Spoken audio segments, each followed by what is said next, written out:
Adventures of Decay is a Scandinavian take on the classic action-adventure with a strong focus on combat and player autonomy. It has a classic love for the 90s action games and also a newfound love in the modern hack and slashers. These two have been combined, that exciting blend of exploration and combat. So you play as these two sisters, Matt and Freya, who have lost their mother, and they want to find a way to revive her, basically. So the way to do this is by using Seder magic. And this magic is held by some creatures, the vessels of Decay. This magic is Decay, which is a dangerous magic, which also holds potential of life.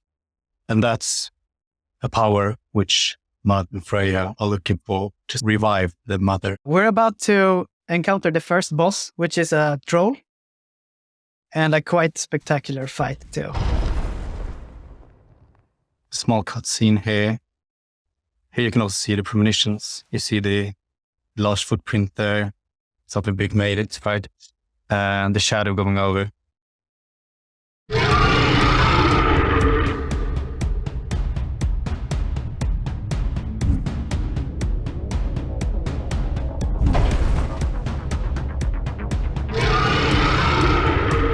So if you didn't respect his power before that slam, I guess you do now. Yeah, so this one was fun to make, actually.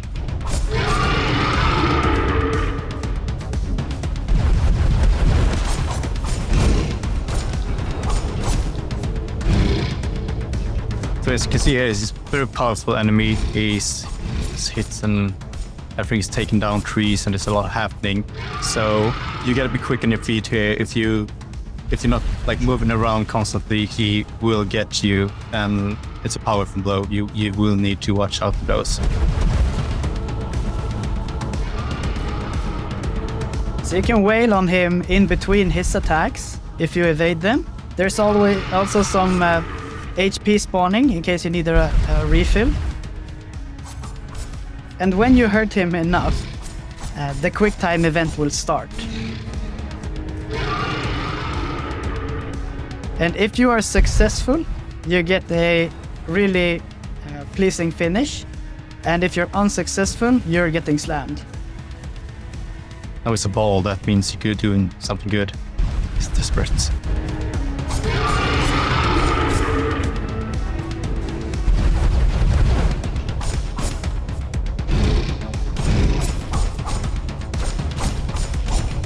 So this boss also reacts to what you're doing. If you are just running away from him, he will do that jump attack which will focus on you. And yeah, there you go. Quick time execution.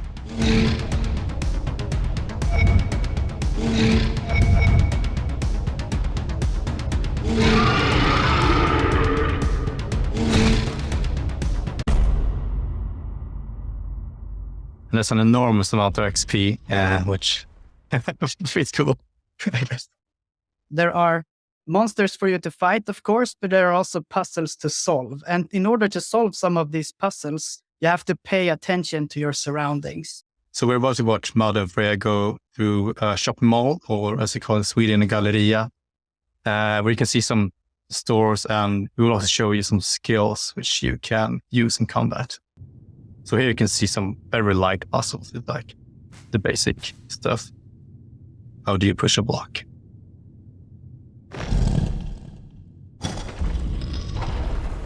Yeah, this is probably the easier one. They're getting harder and harder progressively through the game, but at least now you know how to... You see a blue square, you push a blue block. Yeah, exactly. Like this is in the beginning of the game, so the puzzles you're about to see are not too hard puzzles. It's just putting down the basics, like what key goes in what hole.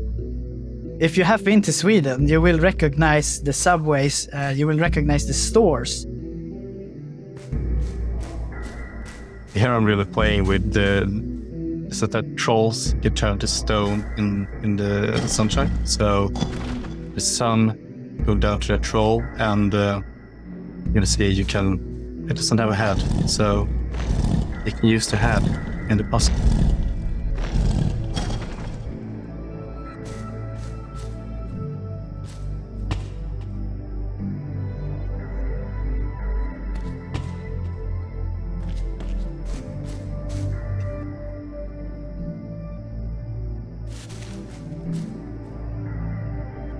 So as you can probably tell, we're big fans of big revolving doors when you solve puzzles. We want big effects to make you feel more impactful.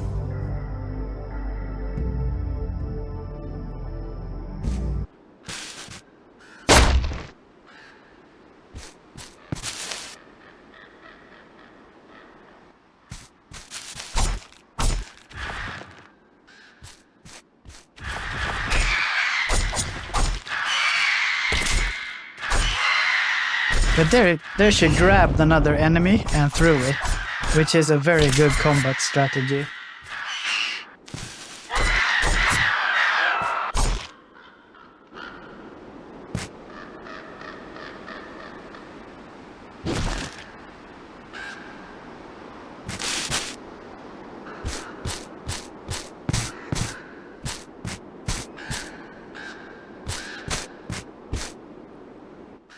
I think the platform is coming up, right? That's pretty interesting.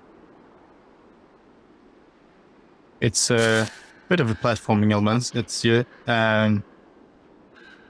This was actually really fun code. Like, yeah, you can see that it's actually like a 3D environment, although it's all 2D. And that was just a really fun coding challenge for me.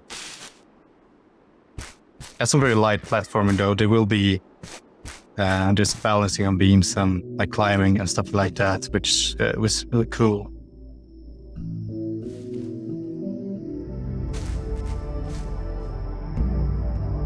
Here's also an example of how we actually use levels, which will be relevant for the platforming.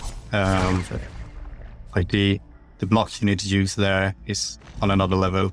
Yeah, just a more sensible step in the cave.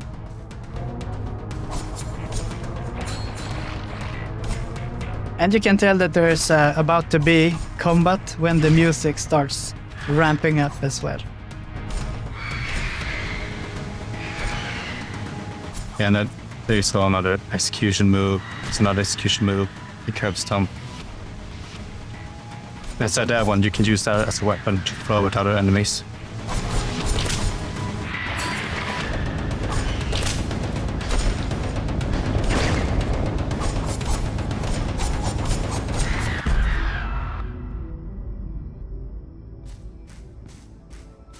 So as you can see, it's kind of fast-paced action.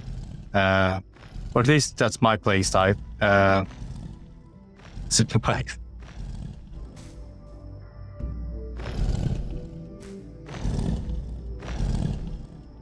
And after the combat, the music slows down, the pace slows down a bit, and you're back to exploring and puzzling.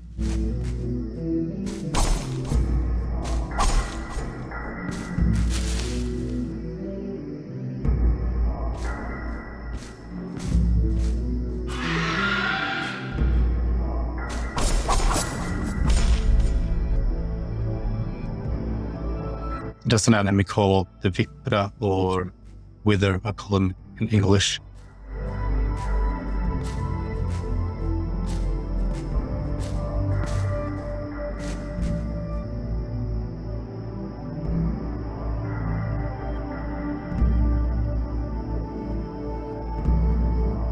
Here's why you can see there's some climbing animations, I guess.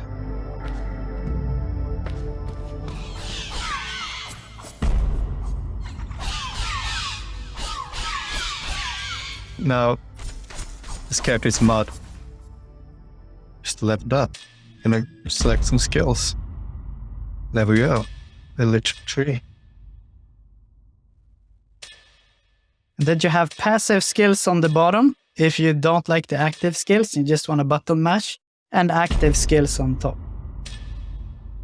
Okay, so the video we're about to watch now is when Mud and Freya get separated. So we're going to watch Freya when she's been taken by a large beast called the Gluson, which is a large boar from Scandinavian folklore with razor sharp back and fire sputtering from her mouth. She's really awesome.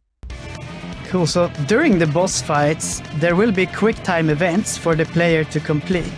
in order to beat the bosses easier and be rewarded with these cinematics.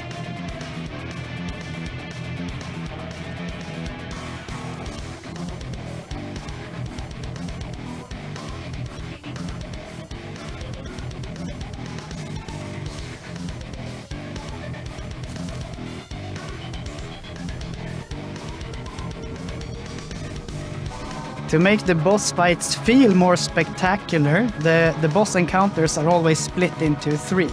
There is always the first off the premonition, where you, as the player, realize that there is a big beast nearby. Then there's the chase, and then we come down to the best part, which is the fight.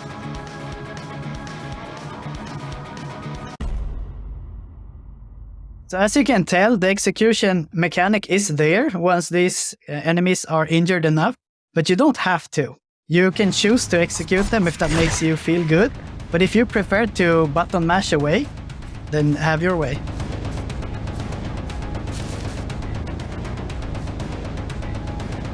And that climb animation is actually, you know, the new Olympic sport, speed climbing. That's the first 4 falls of speed climbing. So it's studied for speed climb, I guess.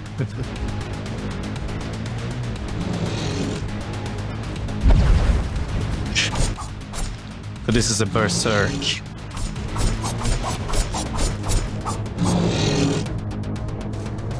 Like the hammer is like a reference to Thor's hammer. It's got a Thor rune on his hex spot. This enemy almost didn't make it into the game actually.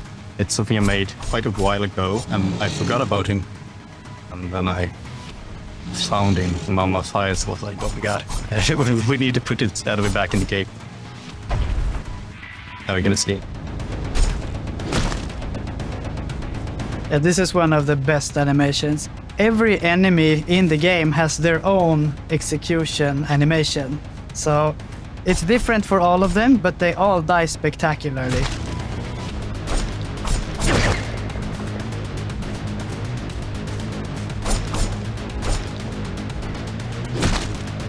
And the purple globes you see, that's your XP.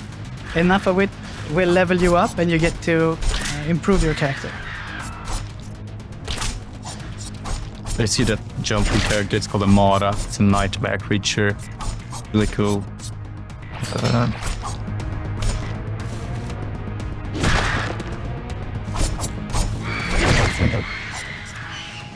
And I hope you will see now if you can throw one of the enemies.